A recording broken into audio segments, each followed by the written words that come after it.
आज हम बात करने वाले हैं एक ऐसी इंडियन टेक कंपनी की जो एआई और हाई परफॉर्मेंस कंप्यूटिंग के फील्ड में ग्लोबल लेवल पर अपनी पहचान को बना रही है। यह कंपनी है नेटवेब टेक्नोलॉजी इंडिया लिमिटेड। सवाल यह है, क्या यह स्टॉक फ्यूचर का मल्टीबैगर बन सकता है? चलिए समझते हैं डिटेल में। हर बार जब आप नेटफ्लिक्स देखते हो या अमेजॉन पे शॉपिंग करते हो या चैट जीपीटी यूज करते हो तो सोचिए इनके पीछे का इंजन क्या है। यह सब चलते हैं डेटा सेंटर से, और आज हम लोग डेटा सेंटर का ये स्टॉक्स कवर करेंगे। कंपनी को कितना रेवेन्यू कहां से आता है, कंपनी किस तरह से ग्रो हो रही है, फ्यूचर में क्या कर सकती है, मैनेजमेंट का फोकस क्या है, ग्रोथ ड्राइवर क्या है, गवर्नमेंट क्या फोकस है कर रही है, सब कुछ हम लोग इस वीडियो में समझेंगे। इनकॉर्पोरेट हुई 1999 में नेटवेब टेक्नोलॉजी इंडिया लिमिटेड।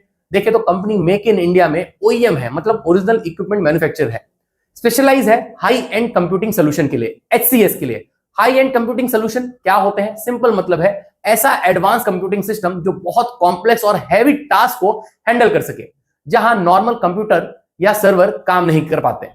मतलब जब डेटा का साइज बहुत बड़ा हो, कैलकुलेशन बड़ी हैवी हो और प्रोसेस बहुत फास्ट चाहिए, तब ये high and computing solution use होते हैं। एग्जांपल कहां कहां?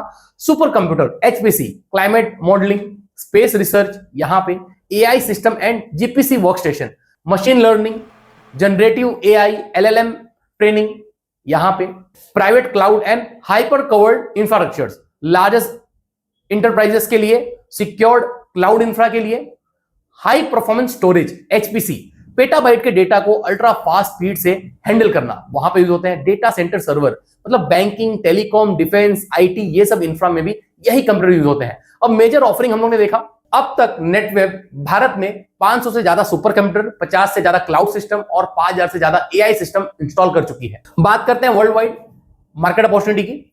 अब ग्लोबल आईटी मार्केट जो है FY25 में 490 लाख करोड़ का है, और जो सीएजीआर ग्रोथ है ये 5.8% की है। वहीं सॉफ्टवेयर सेगमेंट की बात करें तो 2029 तक ये बढ़ के हो जाएगा 100 लाख करोड़, मतलब यहां से देखें तो 11.8% सीएजीआर से इसकी ग्रोथ रहेगी। वहीं एचपीसी मार्केट FY25 में 4.7 लाख करोड़ का था, और अब ये 2029 तक बढ़ के हो जाएगा 48 लाख करोड़, मतलब जो इसकी सीएजीआर ग्रोथ रहेगी वर्ल्ड वाइड 4.4% की रहेगी। डेटा सेंटर इंफ्रा स्पेंडिंग में 2024 में 39% की ग्रोथ रही, मतलब एआई डिमांड बढ़ रही है, जिसकी वजह से डेटा सेंटर में इन्वेस्टमेंट भी बढ़ रहा है। अब ये तो बात की हम लोग ने पूरे दुनिया की, वर्ल्ड वाइड क्या चल रहा है। अब समझते हैं भारत में क्या हो रहा है। तो जो प्राइवेट क्लाउड एचसीआई 2019 में इनकी जो वैल्यूएशन थी वो थी 11,600 करोड़, 2025 में ये बढ़ के हो गई 32,400 करोड़। जो सीएजीआर ग्रोथ रही वो 18% की रही, हर साल 18% से बढ़ा।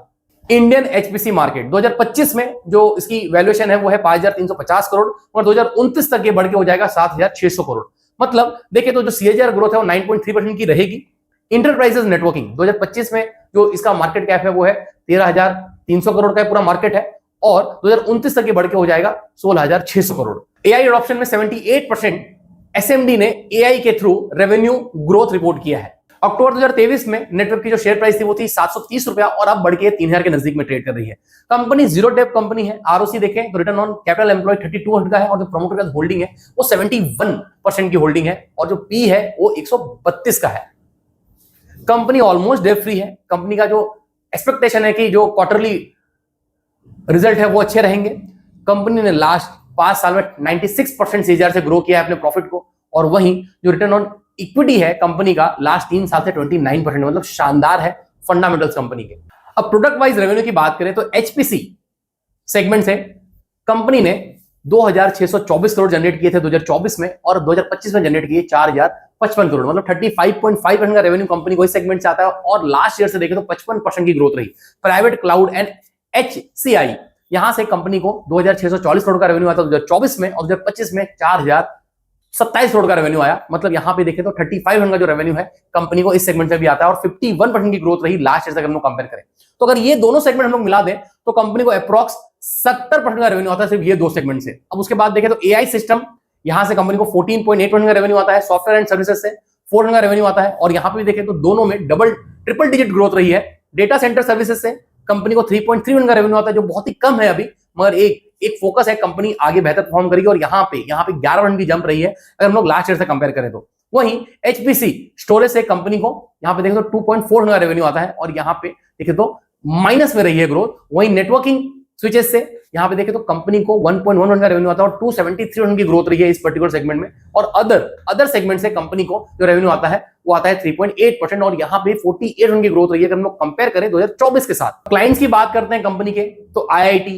NMDC डेटा सेंटर्स, ये सब रिसर्च इंस्टीट्यूट ऑफ नानो साइंस ETC, ये सब कंपनी के क्लाइंट है। 137 जो कस्टमर है वो रिपीट कस्टमर है और एवरेज जो रिलेशनशिप है वो कंपनी का उनसे 5.5 इयर्स का है। मतलब देखें तो 5.5 साल से 137 क्लाइंट है जो इनके पास है, एक अच्छी चीज है।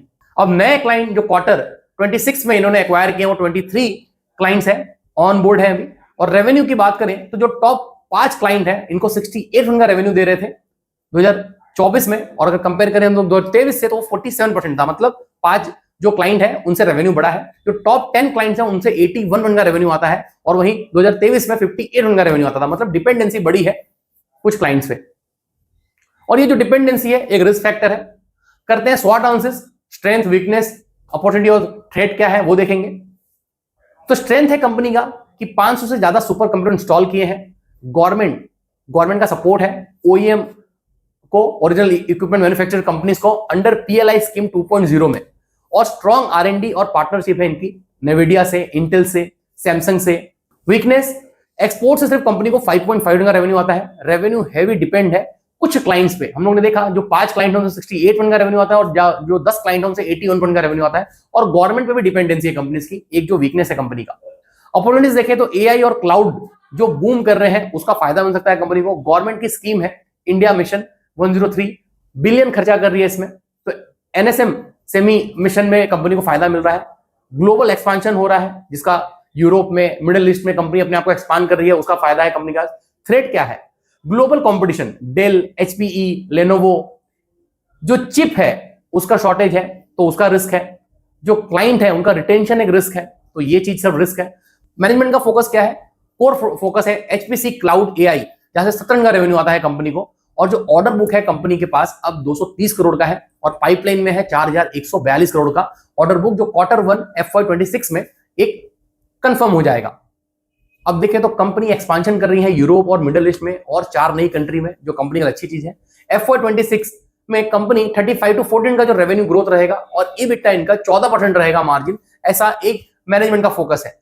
अब कंपनी के कंक्लूजन की बात करें तो लॉन्ग टर्म ग्रोथ का पूरा फोकस है, मगर कुछ क्लाइंट है जिनमें डिपेंडेंसी ज्यादा है और जो ग्लोबल कंपटीशन है वो एक चीज इंपैक्ट कर सकती है कंपनी को। मगर ओवरऑल देखें तो कंपनी बहुत अच्छा परफॉर्म कर रही है, जिस तरह से कंपनी अपने आप को प्रूफ किया है कि लास्ट 3 साल से लगातार 60% CAGR से ग्रो हो रही है और अभी भी देखें तो लास्ट ईयर से 51% CAGR से ग्रो हुई है। मतलब ये क्लियर कट दिखाता है कि कंपनी का मैनेजमेंट का जो फोकस है वो क्या है, और कंपनी जिस फील्ड में काम कर रही है उस फील्ड में कंपनी को ज्यादा कॉम्पिटिशन नहीं है। मतलब एक एक्सपर्टीज है कंपनी के पास और जिसका फायदा कंपनी को मिल रहा है। तो यहां देखें तो ये कंपनी एक इन्वेस्टमेंट के लिए बेहतर कंपनी है। मैं जरूर इस कंपनी में इन्वेस्टमेंट करूंगा। आप अपने फाइनेंशियल एडवाइजर से कंसल्ट करके कोई अपना फाइनेंशियल डिसीजन लीजिए। ये जो रिसर्च है वो सिर्फ आपके नॉलेज के ग्रो करने के लिए है। नमस्कार, धन्यवाद।